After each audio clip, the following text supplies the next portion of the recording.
সবার শুরুতে আজকে যে জিনিসটা নিয়ে কথা বলার চেষ্টা করব, আমার কাছে মনে হয় যে এটা অনেকের ক্ষেত্রেই জীবনের কোনো না কোনো একটা সময় জিনিসটা এরকম হয়ে যায় যে জীবনের মানে খুঁজে পাওয়াটা একটু মুশকিল হয়ে যায়। কারণ এটা ডিফারেন্ট টাইমে হয়। অনেক সময় দেখা যায় যে তার অনেক ফাইন্যান্সিয়াল প্রবলেম হঠাৎ করে চলে আসে এবং সে জানে যে এই ফাইন্যান্সিয়াল প্রবলেমগুলোর পিছনে তার নিজেরই হয়তোবা ভূমিকা আছে বা সে প্রপারলি প্ল্যান বা ডিসিশন নেয় নাই। অনেকে হয়তোবা একাডেমিক পড়াশোনা ঠিকঠাক মতো করে নাই, পরীক্ষায় যে ধরা খেয়ে বসে আছে। তারপরে পুরা পৃথিবীটাই তার কাছে পুরা শূন্য লাগে। আবার অনেক সময় যেটা হয় যে আমরা কন্টিনিউয়াসলি তো এখন আমরা রিয়ালিটি থেকে দূরে থাকার জন্য এখন সবচেয়ে ভালো সময়। আপনি জাস্ট ফেসবুকে ঢুকবেন, আপনি জাস্ট ইউটিউবে ঢুকবেন, আপনার লাইফের কোনো প্রবলেম ১-২ ঘন্টার জন্য আপনি টের পাবেন না, ফিল করবেন। অ্যান্ড দেন সাডেনলি আপনার কাছে মনে হবে যে ১-২ ঘন্টা সময় চলে গেল, আবার আমার লাইফে তো একটা প্রবলেমে ছিল, তাইলে আসলে করলাম কি বা কি হইলো? এখন এই যে একটা সাধারণ মানুষ হিসেবে, একটা তো হচ্ছে আপনার মতো যারা জ্ঞানী-গুণী মানুষজন আছে, সবার একটা লাইফের মিশন আছে। ধরেন আমি যদি সোহাগ ভাইকে জিজ্ঞাসা করি, সোহাগ ভাই তো একটা বিশাল মিশন বলবে যে অনেক মানুষ নিয়ে জান্নাতে যাইতে চাই। অবশ্যই খুবই ভালো জিনিস, এটা নিয়ে কোনো প্রকার ডাউট নাই। কিন্তু সাধারণ মানুষ যার ধরেন জীবনের এত ফ্যাসিনেশন নাই, এত কোনো কিছু নাই, সে জাস্ট দিন আনি দিন খাই টাইপের একটা অবস্থা, বা সে জাস্ট নর্মাল একটা লাইফ লিড করতে চায়, এত ফ্যান্সি এত কোনো কিছুর ভিতরে না, তার জন্য লাইফের মিনিং বা উদ্দেশ্য খুঁজে বের করার কোনো উপায় আছে কিনা? আপনার কাছে কি মনে হয়? আপনি দেখেন যে আল্লাহ এই প্রবলেমটা কিন্তু কোরআনে অ্যাড্রেস করেছেন। আচ্ছা, আপনি দেখবেন কোরআন পড়লেই দেখবেন যে আল্লাহ মানুষকে ডিফোকাস করতে বলেন লাইফের নিটিগ্রিটি ইস্যুগুলো থেকে বিগার পিকচারের দিকে তাকাও।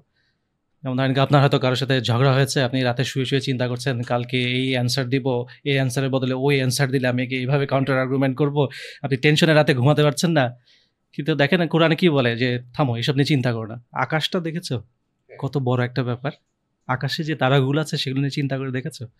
আপনার কাছে না আমার তো বিল দিতে হবে, আমার তো ব্যাংকের টাকা শেষ, আমার তো এখন মানুষের কাছে লোন করে চলতে হবে, আমি কিভাবে নেক্সট মাসে বাড়ি ভাড়া দিব, আমার মা অসুস্থ হলে চিকিৎসা করবো কি করে? তা আল্লাহ কোরআন কি বলে, থামো, মানুষকে কিভাবে বানিয়েছি দেখেছো, মানুষের ডিজাইনটা নিয়ে চিন্তা করে দেখেছো?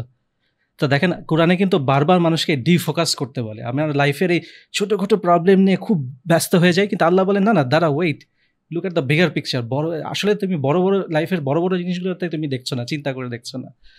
তো এটাই কোরআনের শিক্ষা। আমি দেখেছি যে আপনি বারবার দেখবেন কোরআনে আল্লাহ মানুষকে লাইফ নিয়ে এত বেশি ব্যস্ত হয়ে যেতে বা খুব বেশি লাইফ নিয়ে চিন্তা করতে মানা করেন, কারণ মানুষের লাইফে স্ট্রাগল থাকবে। এই দুনিয়াতে মানুষকে পাঠানো হয়েছে স্ট্রাগল করার জন্য।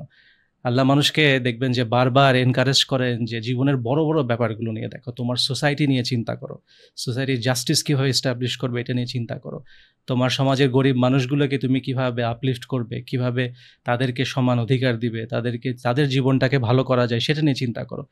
নিজের লাইফ নিয়ে খুব বেশি চিন্তা করো না। আমাদের সমস্যাটা হচ্ছে আমরা খুব বেশি নিজের লাইফ ফোকাস, নিজের লাইফ নিয়ে এত বেশি ব্যস্ত হয়ে যাই, যেগুলোকে অতটা গুরুত্ব দেওয়া উচিত না সেগুলোকে খুব বেশি গুরুত্ব দিয়ে নিজের উপরেই বোঝা তৈরি করে ফেলি, নিজেই নিজের জন্য একটা বড় প্রবলেম হয়ে যায়।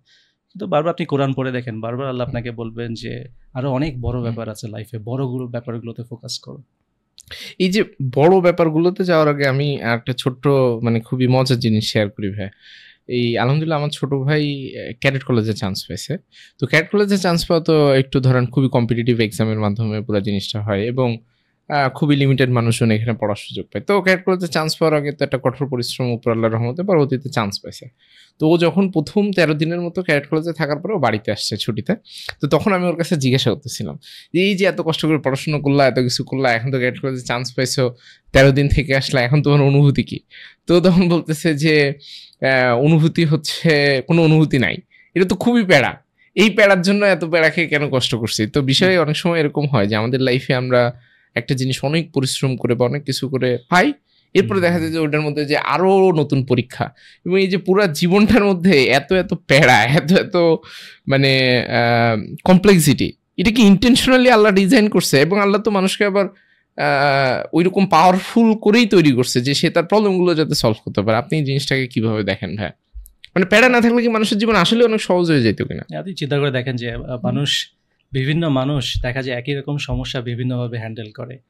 কেউ চাকরি চলে গেলে ডিপ্রেশনে চলে যায়, ওষুধ খাওয়া শুরু করে। কেউ চাকরি চলে গেলে কোনো ব্যাপার না, আবার একটার জন্য ট্রাই করবে, তাই না? কিছু মানুষ আছে যা দেখা যাবে তার হাজব্যান্ড মারা গেলে সে একেবারে অলমোস্ট সুইসাইডাল হয়ে শেষ হয়ে যাচ্ছে, কিন্তু ওদিকে গাজার মহিলাদেরকে দেখেন, তাদের হাজব্যান্ড বাচ্চা ফুল ফ্যামিলি মারা যাচ্ছে, কিন্তু তারা তখনও পুরোপুরি বিশ্বাসের সাথে তাদের জীবন পার করছে।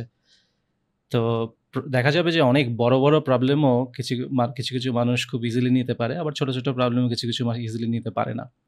তো যারা পারে না ছোট ছোট প্রবলেম লাইফে, ছোট প্রবলেমগুলো অনেক বড় করে ফেলে, দেখতে হবে যে তাদের সমস্যাটা কি, কেন তারা পারছে না। তো বেশিরভাগ সময় দেখা যায় যে ওইটাই, যে মানুষ ছোট ছোট ব্যাপারগুলোতে ফোকাস করে আসছে সব সময়, বড় ব্যাপারগুলো নিয়ে চিন্তা করে না। তার হয়তো সে নামে মুসলিম, কিন্তু অ্যাকচুয়ালি যে তার লাইফে সে যা যা হারালো সেগুলোর প্রতিদান যে ইসলামে গিয়ে পাবে, এটা সে পুরোপুরি বিশ্বাস করে না।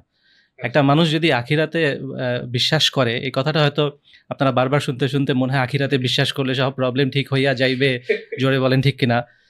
কিন্তু এই ব্যাপারটার পিছনে অনেক ডিপ রিফ্লেকশন আছে, যে আমি যখনই লাইফে কোনো কিছু হারাবো আমি চিন্তা করব যে ইনশাআল্লাহ আল্লাহ আমাকে চেয়ে বেটার কিছু লাইফে দিবেন। আমার লাইফে যখনই বড় চ্যালেঞ্জ আসছে আমি যখন চিন্তা করব এগুলো সবই টেম্পোরারি, কোনো একদিন না একদিন এই আমার লাইফের এই ক্রাইসিস শেষ হবেই, এটা ডেফিনেটলি টেম্পোরারি। সেটা এই 1 বছর না হোক, 5 বছর পরে গিয়ে শেষ হবে, বা 10 বছর পরে গিয়ে শেষ হবেই, 40 বছর পরে গিয়ে শেষ হবেই। আমার লাইফের সমস্ত প্রবলেম হয়তো আর 20 বছর পরে গিয়ে শেষ হয়ে যাবে।